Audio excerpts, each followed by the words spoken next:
दोबारा उठ रही है पंजाब में खालिस्तान की मांग। खालिस्तान की हवा फैलाई जा रही है। नशा और हथियार, इन दोनों का कारोबार क्यों बढ़ रहा है पंजाब? ताकि खालिस्तान मूवमेंट जो है उसको उछाल दिया जाए। 220 से ज्यादा ड्रोन साइट किए गए हैं। हिंदुस्तान को कमजोर करने की जबरदस्त कोशिश की जा रही है। हमारे जवान किस तरह से कर रहे हैं पंजाब के बॉर्डर की सिक्योरिटी। नमस्कार दोस्तों, आप देख रहे हैं आई ऑफ ट्रुथ और जैसा कि नाम से ही आपको पता चल रहा है, इस नए चैनल का मकसद है आप तक सही और सटीक खबरों को पहुंचाना। जी हां दोस्तों, हमारी पूरी कोशिश रहेगी कि इस चैनल के माध्यम से आपको देश और दुनिया की अपडेट खबरें दें और वो भी सच्चाई के साथ। और हमें उम्मीद है कि हमारे दर्शकों को हमारी ये पहल पसंद आएगी।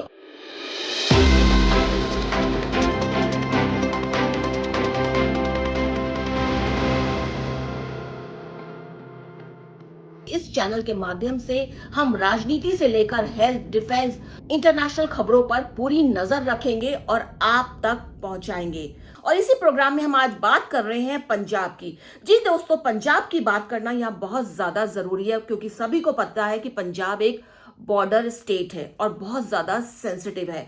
आज जो हालात पंजाब में हो रहे हैं, लोगों को यही डर सता रहा है कि पंजाब में जो पुराना खालिस्तान का मुद्दा था वो क्या हवा पकड़ रहा है। हालांकि अमृतपाल को गिरफ्तार कर लिया गया है, लेकिन एक्सपर्ट्स का मानना है कि जो खालिस्तान का मुद्दा है वो अभी भी अंदर ही अंदर सुलग रहा है।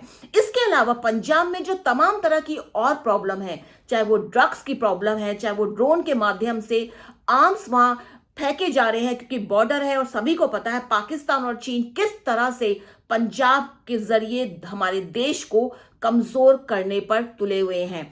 तो इस प्रोग्राम में हम आज यही चर्चा करेंगे। दोस्तों, थोड़ी सी आपको जानकारी दे दूं हिस्ट्री के बारे में। जगजीत सिंह चौहान, जी हां, जब पंजाब असेंबली में उनका वो फेल हो गए, वो हार गए, तो 1969 में वो यूके चले गए और वहीं से उन्होंने खालिस्तान का नारा दिया। और सभी को पता है कि 70 और 80 के दशक में किस तरह से पंजाब में खालिस्तान का मुद्दा बहुत जोरों पर था, जल रहा था पंजाब पूरा और खून खराबा जबरदस्त था। और आपको बता दें दोस्तों, जो लेटेस्ट हमारी सेंसस है उसके मुताबिक लगभग हमारे देश में 20 मिलियन सिख पॉपुलेशन रहती है और उसमें से 57% पंजाब में है। और यही कारण है जो मुट्ठी भर लोग हैं जो नहीं चाहते कि देश में शांति रहे, वो पंजाब में खालिस्तान का यानी अलग से सिख स्टेट बनाने का मुद्दा उठा रहे हैं। और हमारे जो पड़ोसी देश हैं चीन और पाकिस्तान इसको लगातार हवा दे रहे हैं। तो दोस्तों, हम यहाँ पर इसी मुद्दे पर चर्चा करेंगे और आज हमारी इस चर्चा में शामिल हैं फॉर्मर मेजर जनरल पीके सहगल सर और हमारे साथ बीएसएफ के फॉर्मर एडिशनल डीजी संजीव सूद भी हैं। आप दोनों का स्वागत है हमारे चैनल में और इस प्रोग्राम में। तो दोस्तों, शुरुआत करते हैं हम बीएसएफ के जो फॉर्मर डीजी हैं, एडिशनल डीजी रह चुके हैं संजीव सूद से। काफी साल तक उन्होंने बीएसएफ में सर्व किया और आपको पता ही होगा कि पंजाब में जो भी हमारा पूरा बॉर्डर है उसको बीएसएफ सुरक्षित रखता है, बीएसएफ वहां पे तैनात है। तो सर, आपसे यही जानना चाहेंगे कि आखिरकार फिर से पंजाब में इस तरह की एक्टिविटीज क्यों शुरू हो गई हैं? क्यों लग रहा है कि पंजाब फिर से जलना शुरू हो गया है? पंजाब में एक तो जो एनआरआईज हैं वहाँ से काफ़ी फंड्स आ रहे हैं और वहाँ से खालिस्तान की हवा फैलाई जा रही है। एक तो कारण ये है। दूसरा कारण ये है कि वहाँ पर पाकिस्तान के द्वारा लॉजिस्टिक्स सप्लाई किए जा रहे हैं, ड्रग्स भेजे जा रहे हैं, वेपन्स भेजे जा रहे हैं। तीसरा, वहाँ का यूथ ड्रग्स से एडिक्ट हो गया है और उसके पास एम्प्लॉयमेंट का कोई ज़रिया नहीं है, जिस वजह से ये तीनों चारों जो स्थितियाँ कंबाइंड होके बन रही हैं उससे पंजाब की स्थिति काफ़ी गंभीर हो गई है। पिछले साल का अगर हम देखें तो तकरीबन 220 से ज़्यादा ड्रोन्स हमने साइट किए गए हैं और उनमें से 9 ड्रोन्स तो हमारे बीएसएफ ने गिराए हैं। 13 जो ड्रोन्स जो हैं वो और किसी कारणों से गिर चुके हैं और इनमें जितने भी ड्रोन्स हमने गिराए हैं उनमें हथियार और ड्रग्स की कंसाइनमेंट पकड़ी गई। एनआरआईज फंडिंग कर रहे हैं पंजाब को अशांत करने के लिए, खालिस्तान की जो मांग है उसको हवा दे रहे हैं और साथ साथ जो है वेपन्स और ड्रग्स वहां पर ड्रोन के माध्यम से फेंके जा रहे हैं। चीन और पाकिस्तान पूरी तरह से लगे हुए हैं कि किस तरह से पंजाब को फिर से अस्थिर किया जाए, अशांत किया जाए। और जैसा कि सर ने बताया, पिछले साल 220 ड्रोन पकड़े गए। आप सोचिए जरा, अगर वो ड्रोन पकड़े नहीं जाते तो कितनी बड़ी संख्या में ड्रग्स और आर्म्स देश भर में पहुंच जाते। और कोशिश यही है हमारे पड़ोसी देशों की कि पूरे देश को अशांत किया जाए। इसके लिए बहुत बड़ा जरिया है नशे का आदी करना लोगों को और हथियार पहुंचाना, जो चाहते हैं देश में अशांति करना। पीके सहगल सर, आपसे यह जानना चाहेंगे, जैसा कि सर ने बताया है कि इस जो कारण है, बताए हैं कि कई कारण हैं जिसके कारण जो पंजाब है वो उसमें ये स्थिति पैदा हो रही है। आपको लगता है कहीं ना कहीं जो स्टेबिलिटी है सरकार में वो नहीं रही है पंजाब में? जिस तरह से प्रेजेंट गवर्नमेंट है, स्टेबल नहीं लगती है। एक मजबूत सरकार का होना बहुत जरूरी है क्योंकि बहुत ही सेंसिटिव स्टेट है। तो क्या आपको लगता है कि कहीं ना कहीं इकोनॉमिक पॉलिटिकल स्टेबिलिटी नहीं है पंजाब में, उसके कारण भी जो ये मुद्दे हैं वो हवा हो रहे हैं? मतलब ड्रग्स भी बढ़ रहा है वहां पे, ड्रग आर्म्स भी ड्रोन के माध्यम से ज्यादा आ रहे हैं और खालिस्तान का मुद्दा तो चल ही रहा है। मौजूदा सरकार है उसमें इतनी ज़बरदस्त स्टेबिलिटी नहीं आई जिसकी आवश्यकता है, खास करके एक सेंसिटिव बॉर्डर स्टेट में।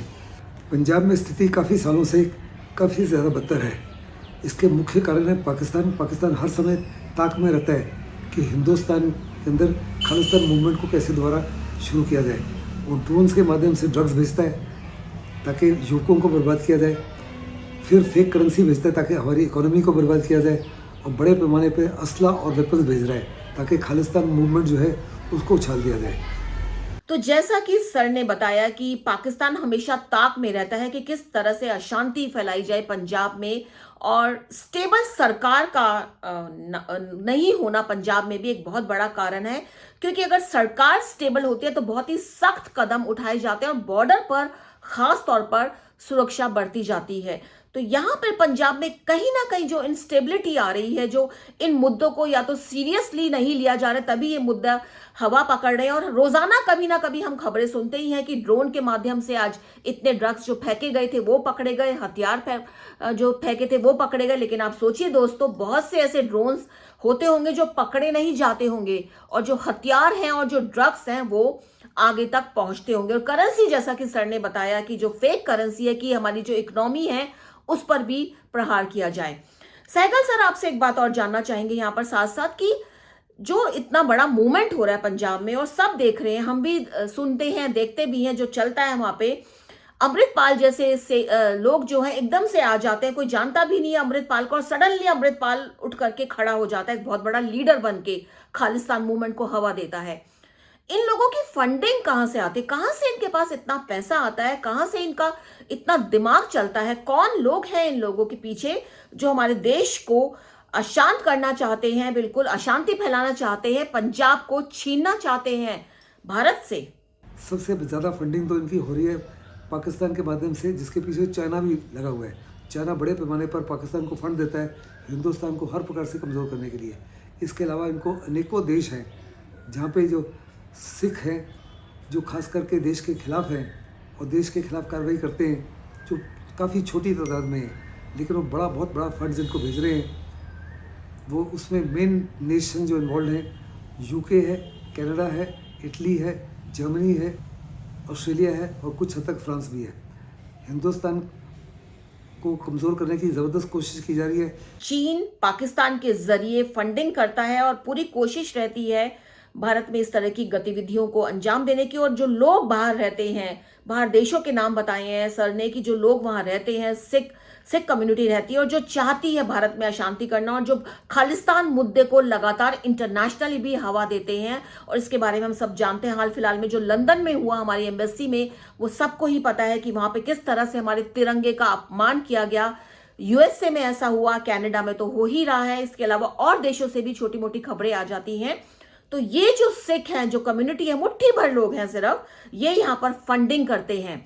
लेकिन सर कह रहे हैं अच्छी बात यह है कि जो कमजोर करने की कोशिश है हमारे देश को, वो पूरी तरह से विफल कर रही है। हमारी सरकार जो है पूरी तरह से नजर रखी हुई है, हमारी मोदी सरकार इस पर, इस मूवमेंट को जो है कमजोर किया जा रहा है। लेकिन हाँ, सावधानी बरतनी जरूरी है, क्योंकि जैसा कि मैंने आपको पहले भी बताया है कि जो फंडिंग आती है वो लगातार फंडिंग आ रही है, और जो सरकार है इसमें सेंटर और जो स्टेट की सरकार है, चाहे वो स्टेट की सरकार किसी भी गवर्नमेंट की हो, किसी भी पार्टी की हो, ऐसे में जो आपस में जो एक तालमेल है बहुत जरूरी है पंजाब के मुद्दे को लेकर, क्योंकि पंजाब बहुत ज्यादा सेंसिटिव है और ये जो मूवमेंट है ये लगातार बढ़ रहा है पंजाब में, हम देख रहे हैं।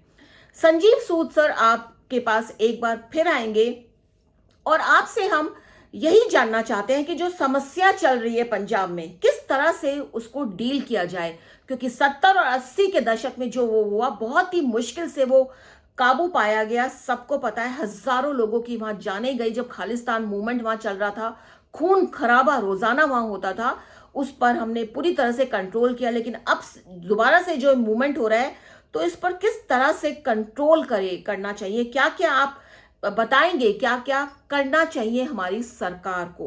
पंजाब में इंडस्ट्रीज़ की कमी है, वहाँ पर इंडस्ट्रीज़ लाई जाएं जिससे कि वहाँ पर जॉब जनरेशन हो, लोग यूथ को एम्प्लॉयमेंट मिले।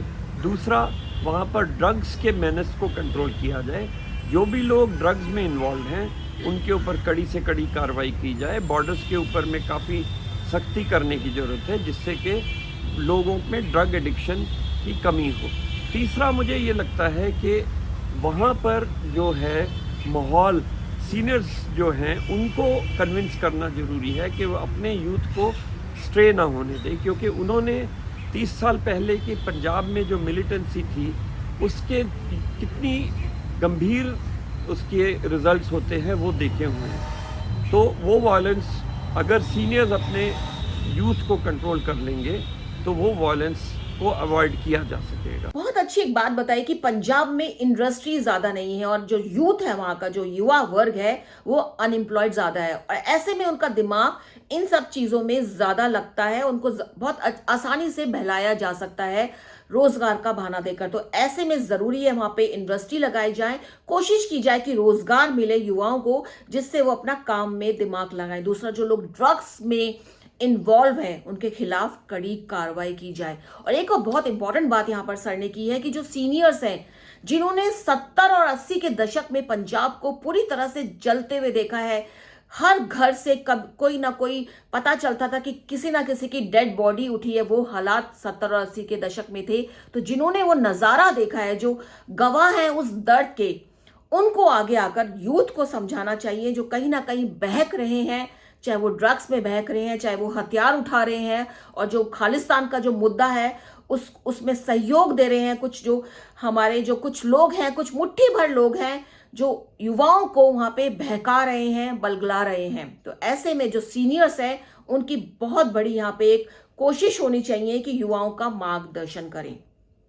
दोस्तों, उम्मीद है हमारा ये प्रोग्राम आपको पसंद आया होगा और हम आई ऑफ ट्रुथ जो हमारा चैनल है इसके माध्यम से इस तरह के प्रोग्राम आप तक लाते रहेंगे।